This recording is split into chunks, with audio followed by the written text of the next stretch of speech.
about that? Well, I think the Mayans and the Aztecs and the Incas and the Toltec and all of those ancient people, I think South America and Central America is just cram-filled with interesting ancient stuff. And we tend to feel that the Egyptians and the people from that area of Africa and in Europe somehow or another got over here to South America because we still have the same pyramids and the same symbolism. We find the same symbolism in Central and South America we find in the Middle East. And so obviously they came from the Middle East and Egypt and Africa across to South and Central America. I'm saying, maybe not. Maybe it started in Central America and South America and went to that way. Why do you, and I am totally convinced in my own mind that the most ancient cultures on the face of the earth, as in South America and Central America, probably 100,000 years old or more. In Peru and Brazil and that whole area of the world, I think, is just replete with ancient stuff that far, far exceeds anything Egypt ever did. So I'm seeing that there's a whole world of questions that we've never been allowed to ask. I think that Central and South America is the epitome of ancient civilizations. I don't even know, I don't think that the ancient Mayas and the Aztecs and those people, those are the ones we know of. I think that there were some very old ones, like Earth Base 1. Earth Base 1 is in the Andes. It's as high up in the Andes as you can get. And it is a profoundly, it's so high up that people going there today can hardly breathe. Even mountain climbers say it's very difficult to breathe. It's so far, so high up, and yet the stones are like 100 tons, 300-ton stones, and they're all cut flawlessly and pieced together. And I'm thinking, wait a minute, who moves 200-ton stones in air that even the best mountain climbers can hardly catch their breath? And there's no way to plant food up there. You don't plant anything up at that height. So how did these people feed themselves and move 200 and 300-ton stones? And not one, from all over. They're just huge temples built with these stones. And I'm saying somebody better start looking at this. I'll tell you what I think really happened. I think that we are a creation of someone else. I think that's what happened. I think somebody came here a long time ago and created us. And they're still with us. But before the Illuminati were the reptilians? The reptilians were the first colonists on this world. They, for all intents and purposes, own this planet, and that's how they still think. And they are still here. Of course, they were colonizing a continent called Lemuria, which no longer exists. They went underground or into the inner earth, and then they started coming up during the Sumerian times, interbreeding, hybridizing the population so that there's a human and reptilian genetics in all of us. Each one of us has reptilian genetics. And you can see this as a fetus develops in the womb. During the first few weeks of existence, the fetus is an androgynous reptilian, and only then is mammalian genetics opened up in it, proving a hybridization. Is it possible? Is it possible that there were superior beings on the earth in the deep past, living here, and at some point creating us as their slaves and servants? Well, there's certainly evidence that they were here, and it's all around us. Next slide. You got some of it here in the neighborhood. Megalithic stones from anywhere in the world. These are only 50 tons. These are pretty light. But you will notice that science focuses on one thing when they try to discuss megalithic stones and how they might come to be. How did the primitive people move them there? How did they set them up? How did they move them there? And that is not the issue. They do that to get you to look away from the real issue, which is, how did they cut them out?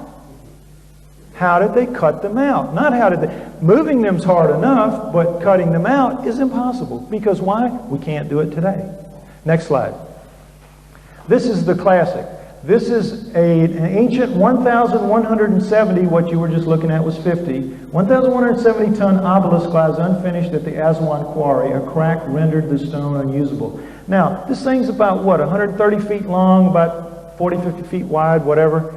30 feet, it doesn't matter. It's huge. You ever been there? You ever seen it? Anybody? It sits in a hole about 15 feet deep. This is it. The guy taking the pictures. It's in a hole.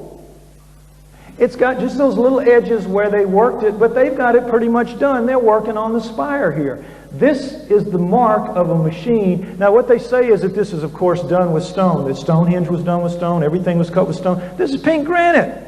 One of the hardest stones in the world. Those blue stones at Stonehenge, aren't they the hardest stones in the world? How do you cut stone on stone when you're working with some of the hardest stones there are? And you polish them to a high sheen. Look at some of the obelisks that they finished. How big and beautiful they are. How were they doing that? What abrasives were they using on those? It's incredible. So they're working on this one, and this is not a little stone axe chopping it out. This is some kind of the equivalent of a big belt sander taking out chunks of pink granite the size of the seat that you're sitting on. And they were pressing right here with the belt sander, taking this out, shaping the point, and oh, they pressed too hard and they cracked it. And they unbuckled that machine and they just went away and they left it for us to marvel at. But now, let's think about it a minute. What's the real problem here? It's not cutting it here and shaping it. It's that final cut through the bottom to get it up. How could they do that? We could not today, we do not have a saw blade today that could pass through that, under that, because the weight of the stone would absolutely freeze it as soon as it got up under it. It could not be done. Impossible. So no primitive people, but it's just like saying somehow they did it with abrasives. Somehow they did it. Somehow. They didn't do it. That's the key. They didn't do it. The gods did this. The Anunnaki did this. No other way. All right? Now, let's talk for a minute about the possibility that they created us. If the Sumerians are correct about that they were at least here and clearly leaving their fingerprint all over the place with these megalithic stones, some of which are much bigger than this. You got 2,000 tonners in Baalbek and Tiwanaku. So then it stands to reason that they could be right about them creating us. Does it not? Let's look at that possibility. Next slide. We found in the late 1980s that we could look at our mitochondrial DNA of our females and determine where we originated in time as a species, because the mitochondria mutates at a certain rate. So geneticists said at the time, well, let's take the mitochondrial DNA of a large sample of women around the world and see if humans began to split from that ape ancestor closer to 8 million years ago or closer to 5 million years ago, which was the gospel among scientists when this project got underway. And the mitochondria, you need to understand, is not in the nucleus. And this relates to the star chocolates. We're looking at the same thing, but it's outside the nucleus. And so it only passes down through females because sperm are too small to pass it on. So your mitochondria goes down through females. So we said, okay, we'll look at the female mitochondria and we'll see if it's closer to 8 million years, closer to 5 million years. When the answer came in, everybody was flabbergasted. Because it's not 8 million years, not 5 million years. It's only about 200,000 years. 200,000 years beyond that, we don't seem to exist as a species. Now, not only did this work indicate how old the oldest humans were, they indicated where they came from. They said they came from southern Africa. And guess what? When this work came in, next slide please, guess what? The oldest women were from southern Africa. And boy, do you think Newsweek had to swallow hard before they put this cover on to go down into the deep south in my part of the country of the United States.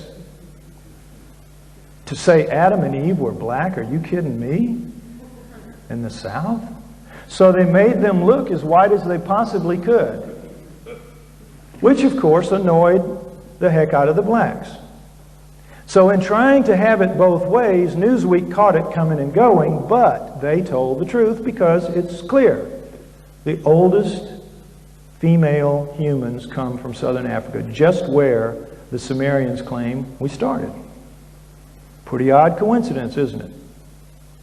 Next slide.